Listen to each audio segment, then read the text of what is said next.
guys, good morning. This is Emily Jackson. Hello, tingnan nyo mga guys, ang mga basura. Dito na lang pinagtatambak. Ito ang maruming kapaligiran. Dito titira ang mga lamok. Dito mga lamok mag-ipon-ipon dahil dito ang mga basura. Ang mga tao talaga ginawa na ng basurahan.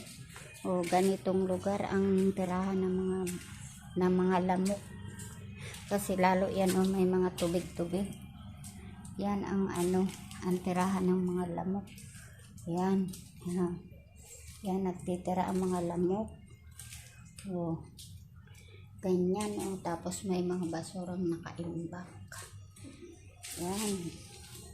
Tuwang-tuwa ang mga lamok dyan. Magkakadinggi ang mga tao pag hindi nila malinisan ang kanilang mga kapaligiran. Kaya sana matuto malinis ang mga tao. Pero mo yan, daming basura. Tinambakan na ng tinambakan. Yung mga bata, kukuha ng mga basura.